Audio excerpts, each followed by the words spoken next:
Hola, ¿qué tal? Saludos, bienvenidos a esta emisión de Padilla en América a través de Infobae América y de economiafinanzas.net. Muchas gracias por estarnos acompañando. Vamos a hablar, como usted sabe, a partir del 1 de marzo, es decir, a partir prácticamente de este fin de semana comenzaron este famoso embargo o el sequester, o secuestro, si quiere el anglicismo, sobre la economía de Estados Unidos, donde se establecieron eh, recortes, impuestos, en el sentido de que son impuestos, es decir, no de que se cobran sobre el presupuesto de Estados Unidos, lo que supuestamente presagia grandes problemas económicos. Vamos a hablar de esto un poco más adelante con nuestro invitado de hoy, pero antes tenemos que sí o sí dar paso al reporte de cierre de bolsa con nuestro querido Daniel Estico, a quien le voy a empezar preguntando cómo está pintando marzo. Daniel, editor de Economía de Infobae. Bueno, aparentemente marzo pinta bastante mejor de lo esperado, ¿no? Porque justamente hoy los mercados ignoraron este inicio del recorte presupuestario. El Wall Street empezó con una tibia baja, pero terminó con una fuerte alza del 0,27%, que está apenas 0,25 del máximo histórico de octubre del 2007. Por lo tanto, es como que los mercados ya habían descontado todo el ajuste fiscal que se avecina y ahora la apuesta es hacia dónde va la nueva resistencia. Entonces, el Dow Jones terminó con suba de 0,27, acumula 7,81 en lo que va del año, apenas en 70 días aumentó casi tanto como en un año, 8,86%, el Standard & Poor's aumentó 0,46, el Nasdaq tecnológico 0,39, así que la bolsa de Estados Unidos aparentemente está ignorando el inicio del recorte fiscal. Ahora, el resto de los mercados tuvieron un sub y baja. El Bovespa de Brasil bajó 0,68, el índice de México bajó 0,28, el índice de IBC de Venezuela 0,32, el de Lima, Perú 1,26, zafaron el Merval de Buenos Aires 1,30% y el selectivo IPSA con 0,2% en Chile. Así que la jornada fue en general bastante positiva. Bueno, Daniel Estico, editor de Economía de Infobae de Buenos Aires, pues te agradezco muchísimo tu participación y me da gusto saludarte de nuevo, mi querido Daniel. Igualmente, un abrazo, nos vemos mañana. Gracias. Bueno, de un grande vamos a pasar a otro grande. Puros grandes tenemos aquí nosotros. Yo soy el más pequeñito de todos y no me refiero a la edad, me refiero al estatus, a la presencia, al currículum y a todo lo demás. Ahora vamos a pasar con mi querido Isaac Cohen, analista, comentarista, vecino de Barack Obama de hace muchos años. ¿Cómo estás, mi querido Isaac? Muy bien, Alberto, encantado. ¿Tú cómo estás? Igualmente, mucho gusto saludarte. Oye, a ver, primero que nada, vamos a hablar de este famoso secuestro o embargo, este sequester, y para ponerlo nada más en perspectiva, que yo creo que no hace falta, pero como a mí me gusta poner las cosas en perspectiva, de más, le voy a decir aquí, a partir del 1 de marzo entraron en vigor estos recortes al presupuesto o al gasto del gobierno de Estados Unidos, recortes impuestos por una ley del Congreso que decía que estos recortes tenían que hacerse en caso de que el Congreso y la Casa Blanca o el gobierno de Estados Unidos, que es lo mismo, no se pusieran de acuerdo precisamente en un plan para reducir el déficit, abultado déficit presupuestal.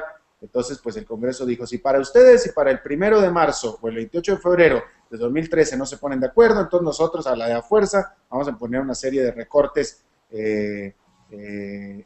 indiscriminados, a rajatabla, para que sí o sí se arregle esta situación. El presidente Barack Obama estaba tratando de evitar que entrara este famoso sequester que le llaman, este embargo, porque decía que había una manera más inteligente de hacerlo, que era poniéndose de acuerdo con el Congreso, pero nunca se puso de acuerdo con el Congreso y por tanto, entonces entraron estos recortes, los cuales, de acuerdo a la Casa Blanca, de acuerdo al presidente Barack Obama, iban a significar prácticamente un desastre económico para la economía de Estados Unidos. De nuevo, mi querido Isaac Cohen es vecino, no nada más de Barack Obama, sino de los republicanos, de los demócratas y de todos los demás, desayuna con ellos, no vas a decir que no.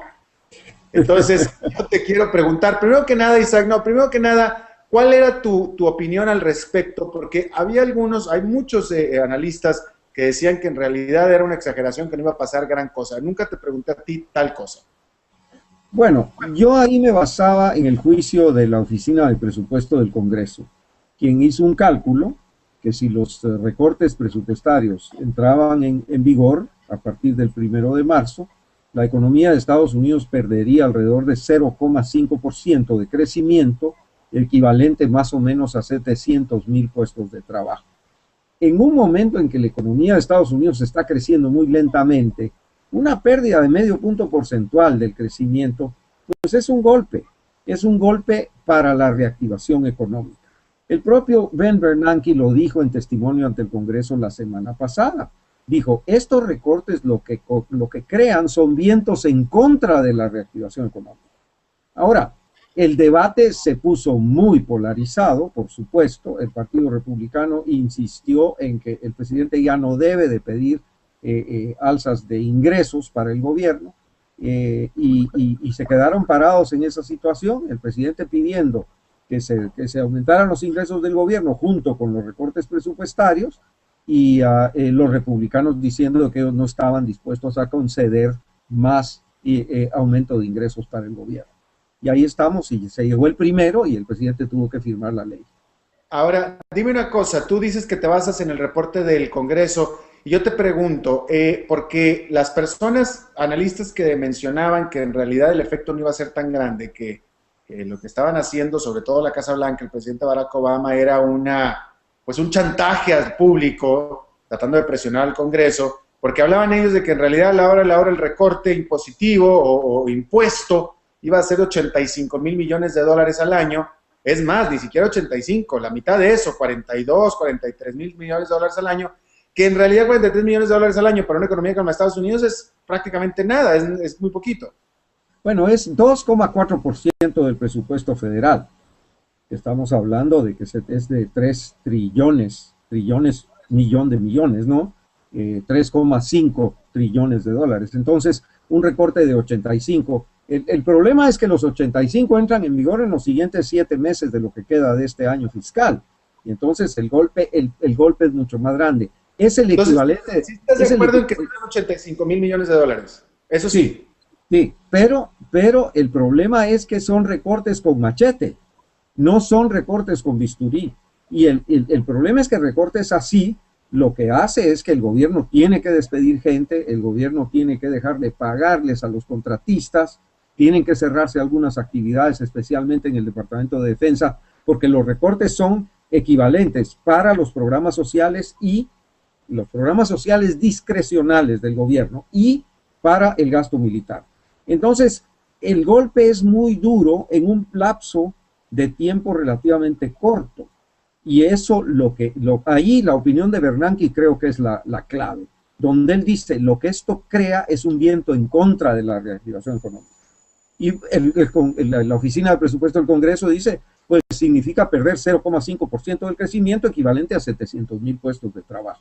No necesita eso la economía de Estados Unidos en este momento.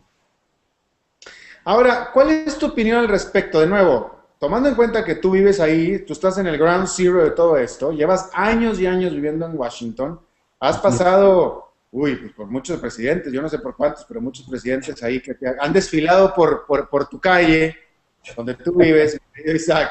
Yo te pregunto, sin dejar de tomar en cuenta que Barack Obama fue congresista, él fue senador, él conoce cómo funciona el Congreso, etcétera. Pero me parece a mí, yo estoy de acuerdo, los republicanos no querían mayores aumentos de impuestos. Yo estoy de acuerdo en que yo creería que es necesario, sí o sí, no puedes salvar esta situación sin aumentar impuestos, pero la pregunta es, ¿no crees que el presidente Barack Obama pudo haber hecho más para llegar a un acuerdo, aunque no fuera el que él quería, pero sí un acuerdo? Mira, lo que pasa es que el Partido Republicano le ha hecho concesiones al presidente Barack Obama después de la elección. Eso hay que reconocerlo. En primer lugar, le admitió, por ejemplo, subir los impuestos a las personas que ganan más de $450,000. Eso es un paso muy grande para los republicanos. Fue un reconocimiento de que se puede permitir un alza de impuestos. Prorrogaron la extensión del endeudamiento del gobierno hasta finales de marzo. Para que no se confundiera una cosa con la otra, la patearon para adelante, como se dice en términos futbolísticos. Está bien. Pero ahora el Partido Republicano, como dice, bueno, ¿y ahora qué? Entonces, estamos en una situación en donde la polarización se agudizó respecto a este tema. Ahora tenemos el tercer episodio, que es el endeudamiento del gobierno que se vence el 27 de marzo, Y ahí los republicanos se sienten con un poco de más poder de negociación, como para poder convencer al presidente de que no esté exigiendo tantas alzas de impuestos. Ahora, todo esto se enmarca, como tú muy bien lo pusiste en contexto al principio, dentro de este debate sobre el déficit fiscal en Estados Unidos. Y es que hay una diferencia muy grande. Hay quienes dicen que la prioridad de la política económica debe ser corregir el saldo rojo del gobierno. Y quienes dicen, no, el problema de esta economía es el empleo, es el crecimiento. Entonces tenemos que ver de qué manera corregimos el saldo rojo, pero sin afectar el crecimiento, como lo dice Bernanke. Bernanke lo ha dicho muy claramente, pero es muy difícil con las dos posiciones tan encontradas, Alberto, que lleguemos a una solución. Bueno, pero entonces, a ver, que me pareció que como que quisiste, a ver, hablaste en tu respuesta, quisiste contestármela, pero luego te me echaste para atrás, porque tú efectivamente dijiste que los republicanos le han dado concesiones a Barack Obama, y la pregunta que yo te hice es, si no te parece si Barack Obama, si hubiera querido, hubiera también podido negociar y llegar a un acuerdo, no el que él quería, pero llegar a un acuerdo, pero evidentemente no quiso llegar a un acuerdo, ¿estás de acuerdo? No, él efectivamente, pero él lo que dijo es que él está haciendo concesiones, porque él quiere... ¿Y es cierto? Es cierto, él ha puesto sobre la mesa, por ejemplo, correcciones para el Medicare y para otros gastos que son muy importantes. Y, por ejemplo, pero él lo que dice es, cerremos las exoneraciones de impuestos que son más exageradas. Por ejemplo, ¿cómo le vamos a quitar dinero a los viejitos, como yo, si no le quitamos la exoneración a las personas que vuelan aviones a propulsión privados, como tú? Entonces, ahí está el problema, ¿me entiendes? Entonces, esa diferencia es, creo, el problema. Bueno, objetivamente, tú que estás en Washington, objetivamente, ¿quién crees que es la parte, si es que hay una, que sea más intransigente o más intransigente, inconsciente, que tiene la postura más débil de las dos partes?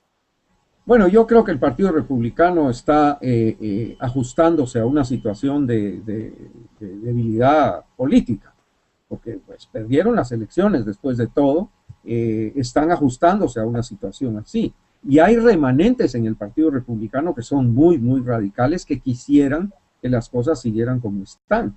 Y el jefe de la mayoría, el líder de la Cámara, que es el señor Boehner, tiene dificultades para conseguir el apoyo de todos los republicanos. Todas las medidas que te mencioné, incluyendo una medida que estaba siendo muy controvertida, que era la ley prohibiendo la violencia contra las mujeres, todas esas actividades han sido aprobadas con una minoría de republicanos. La forma como se ha construido la mayoría en la Cámara es muy pocos republicanos con todos los demócratas. Y el líder de la mayoría republicana, el señor Boehner, se está convirtiendo en el líder de una minoría. Y eso es muy delicado, porque lo que pasa es que no se logra conseguir el apoyo de todos los republicanos para estas medidas. Entonces tenemos una situación delicada en el sentido de que el Partido Republicano no tiene una, ¿cómo le podríamos llamar a eso? Una coherencia suficiente como para empujar lo que quiere, pero al mismo tiempo tampoco puede conseguir los votos necesarios para alcanzar una victoria. Entonces, y así es que estamos construyendo mayorías con minorías. Pues. Entonces tú lo que estás diciendo es que quien realmente está en la posición más intransigente son los republicanos. Creo que sí, la minoría del Partido Republicano. Es como que está queriendo aspirar a más de lo que puede políticamente. Y esto es lo que está complicando la situación. Ok, ahora vamos a hablar, siguiendo hablando, pero de la economía de Estados Unidos como tal. Por cierto que tú, en tu comentario que va a salir esta semana, todavía no lo subimos, en economiafinanzas.net, hablas sobre el libre comercio de Estados Unidos con Japón y las implicaciones con el Grupo del Pacífico, y aparte también esta intención de hacer un tratado de libre comercio con la Unión Europea. Cuéntanos por qué es importante esto. Mira, es el resultado de la visita del primer ministro de Japón, el señor Abe, a Washington la semana pasada, la anterior. Japón se había quedado afuera de estas negociaciones. Estaban negociando ocho gobiernos originalmente. Se alineó Canadá y México en las últimas Han habido 15 rondas de negociaciones ya sobre esto, Alberto. Esto va caminando y Japón se estaba quedando atrás. Pero la situación ha cambiado. El primer ministro de Japón comprende de que Japón tiene que pertenecer a esta alianza que dirige Estados Unidos. Y ¿Qué es la alianza? ¿Cómo se llama la alianza, Isaac? La alianza transpacífica. Si es que Japón va a estar en la jugada, pues va a tener que entrar a esto. Ahora, Japón tiene un problema muy delicado con su agricultura. Su agricultura es sumamente protegida. Anda a tratar de vender una libra de arroz en Japón, es imposible. Entonces, el problema es que el primer ministro quería que se le prometiera que no le iban a ejercer, no le iban a requerir reducciones arancelarias para poder participar en la negociación.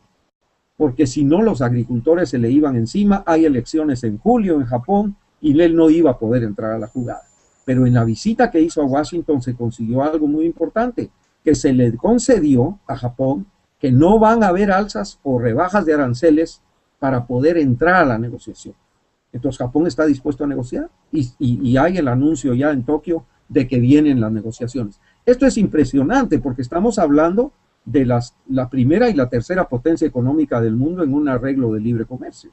Japón, nada más para aclarar, cuando pedía que no hubiera rebaja de aranceles agrícolas. Exacto. Ahora, estamos hablando de la agricultura. Ahora, hay que decir que el presidente Barack Obama tiene sus propias dificultades también para negociar con Japón en el sector automovilístico. Los sindicatos de la industria automovilística, por ejemplo, no les gusta la negociación con Japón, porque Japón tiene una potencia enorme en materia de exportación de automóviles. Entonces, pero Japón ya todo lo produce en Estados Unidos. Bueno, no todo, o sea, está invirtiendo cada vez más en Estados Unidos precisamente por el... Toyota, Honda, todas tienen armadores en Estados Unidos. Precisamente es una manera de saltar las barreras que hay. Porque si tú no puedes saltar la barrera, lo que haces es que vienes, inviertes acá y te vuelves una industria local. Esa es la forma como lo han estado haciendo. Y eso genera mucho empleo en Estados Unidos y a nivel de cada estado, por ejemplo, hay mucho interés en atraer inversión japonesa. Hay otro tema que se está volviendo muy importante con Japón y es la energía. Japón tiene mucho interés en conseguir gas en Estados Unidos. Estados Unidos tiene ahora un excedente de gas. Y lo que pasa es que es prohibido exportarlo a aquellos países que no tengan tratado de libre comercio con Estados Unidos. Entonces, si Japón quiere acceder al gas de Estados Unidos, mejor se mete a un tratado de libre comercio. Ahora, dime una cosa, mi querido Isaac, porque este es un tema que yo sé que tú has cubierto mucho, así como yo. Este asunto de que el premier Abe de Japón haya conseguido la garantía de que no se iban a negociar las aranceles y por tanto los subsidios a la agricultura, a nivel macro es una muy mala noticia porque justamente eso es lo que tiene detenida la ronda de Doha. No, pero era para entrar a la negociación, porque él lo que quería era que no se le fuera a exigir rebajarle la protección a los agricultores como el boleto de admisión a la negociación, ¿ves? Él tiene elecciones en julio. Claro. Si él logra eliminar esta supuesta amenaza y lo deja para después, porque las negociaciones continúan, o sea, estamos hablando de 15 rondas que han habido hasta ahora, 16, porque la próxima es, me parece que en Singapur. Entonces, de esa manera Japón puede entrar, y eso es lo que se consiguió. Bueno, porque déjame hacer otro punto también.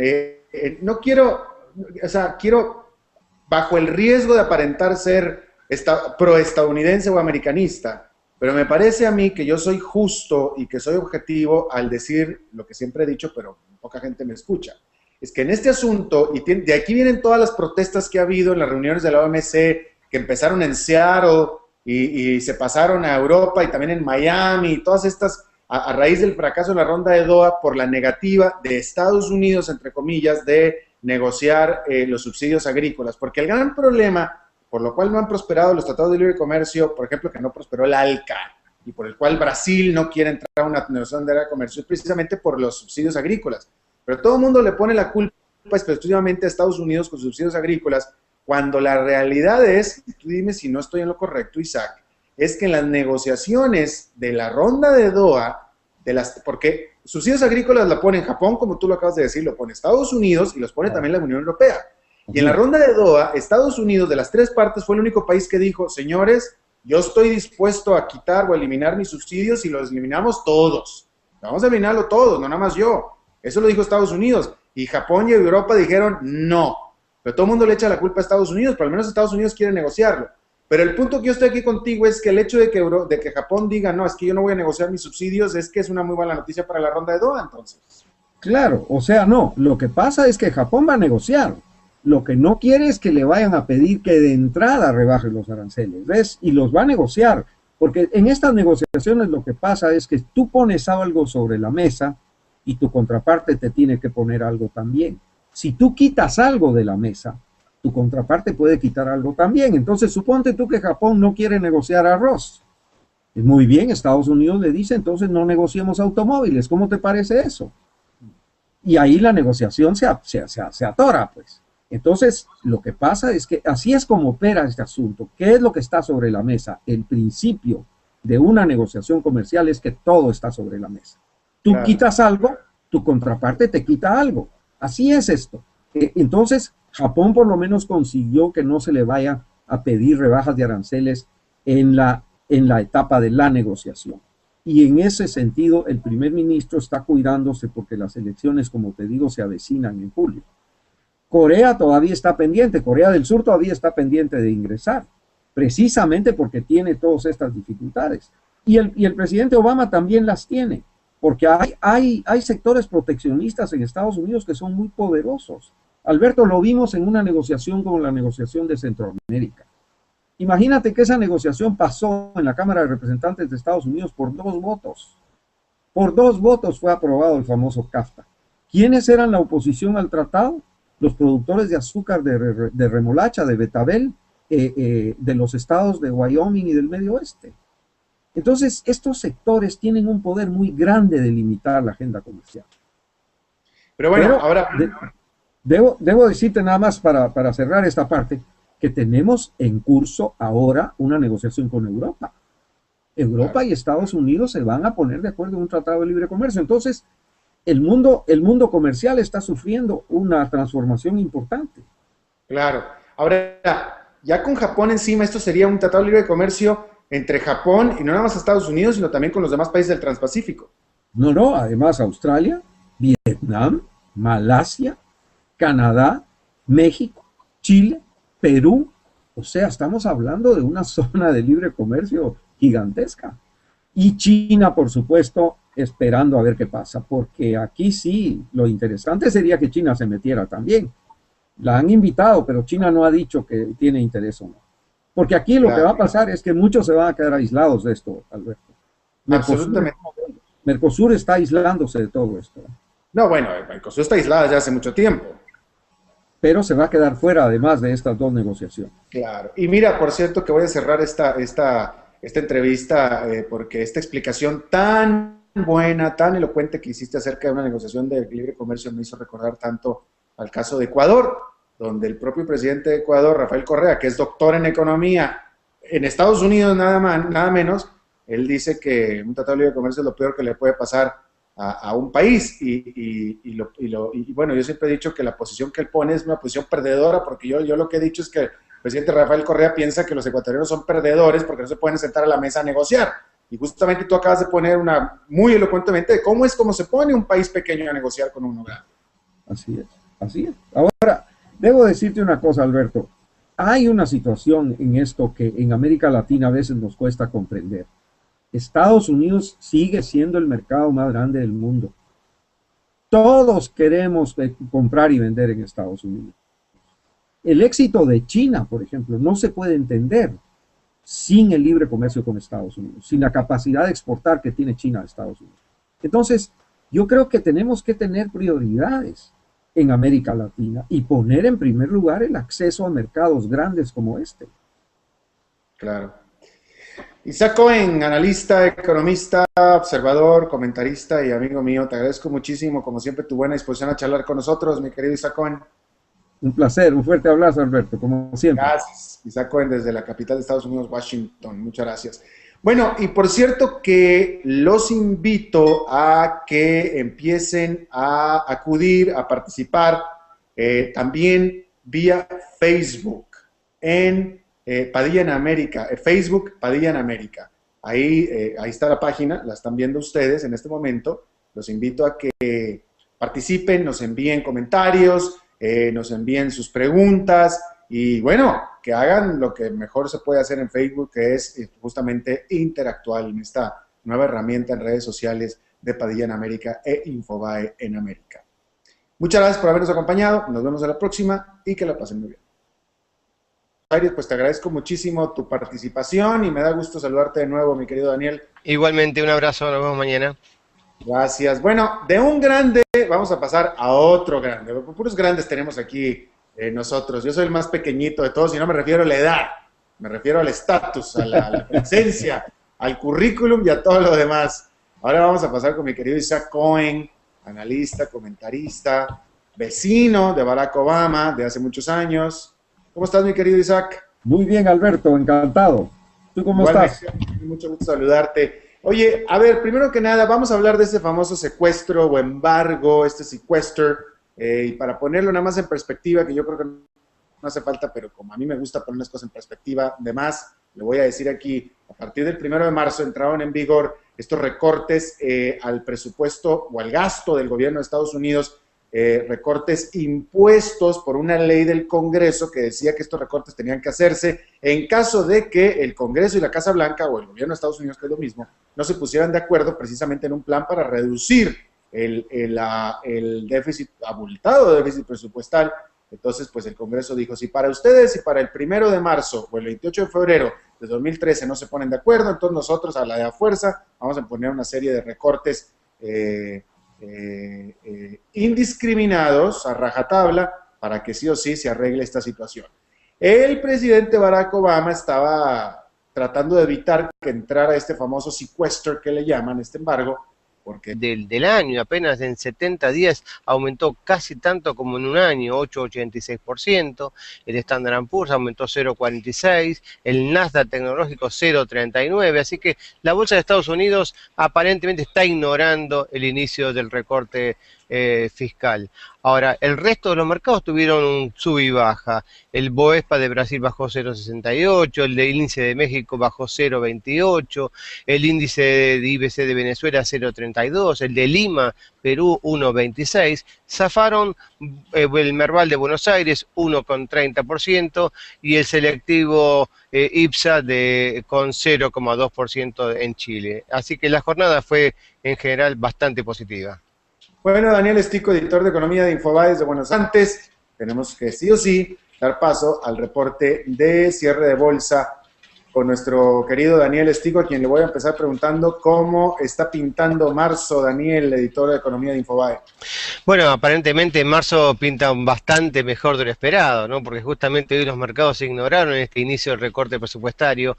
El Wall Street empezó con una tibia baja, pero terminó con una fuerte alza del 0,27%, que está apenas 0,25% del máximo histórico de octubre del 2007. Por lo tanto, es como que los mercados ya habían descontado todo el ajuste fiscal que se avecina y ahora la apuesta es hacia dónde va la nueva resistencia. Entonces el Dow Jones terminó con suba de 0,27, acumula 7,81 en lo que va de...